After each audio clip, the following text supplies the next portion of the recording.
À Harris Park, dans la banlieue ouest de Sydney, où près de la moitié des habitants sont d'origine indienne, de nombreuses personnes pensent à la crise de la Covid-19 qui se déroule à environ 10 000 km de là.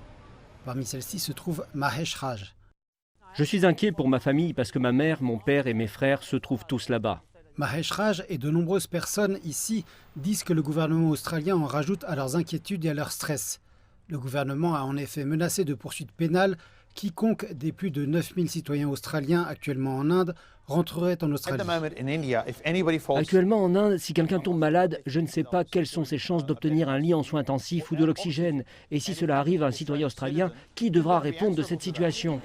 Comme les gouvernements de nombreux autres pays, le gouvernement australien a interdit les voyages en provenance de l'Inde alors que les cas de Covid continuent de grimper en flèche dans ce pays. Mais après qu'au moins 2 personnes ont trouvé une faille en arrivant d'un pays tiers, le gouvernement a adopté des mesures plus sévères. Les citoyens australiens qui s'avéreront avoir enfreint l'interdiction risquent jusqu'à 5 ans de prison et des dizaines de milliers de dollars d'amende. Le défi auquel nous sommes confrontés ici n'est pas seulement la propagation rampante de la pandémie en Inde, mais l'accélération du rythme d'infection de personnes en provenance de l'Inde à laquelle nous avons assisté. Les critiques affirment que l'interdiction stricte de l'Australie est disproportionnelle par rapport à ses réactions vis-à-vis d'épidémies graves constatées dans d'autres pays.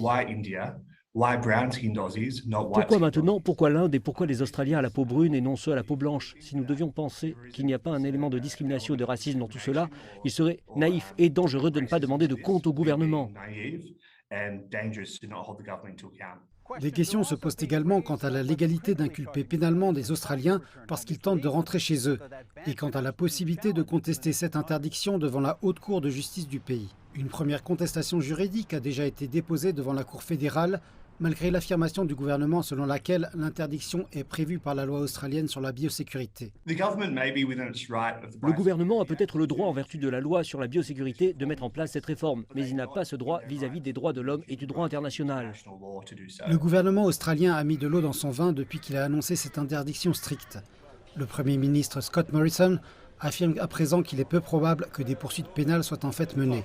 Mais pour tous ceux qui s'inquiètent du sort de leurs proches bloqués à l'étranger, cela ne suffit pas. L'Australie devrait extraire ces personnes en montrant au reste du monde que ce sont des Indo-Australiens qui sont bloqués là-bas pour une raison quelconque et que nous allons les rapatrier. C'est aussi simple que cela. Le gouvernement australien a déclaré qu'il allait considérer s'il allait étendre cette interdiction à la semaine prochaine.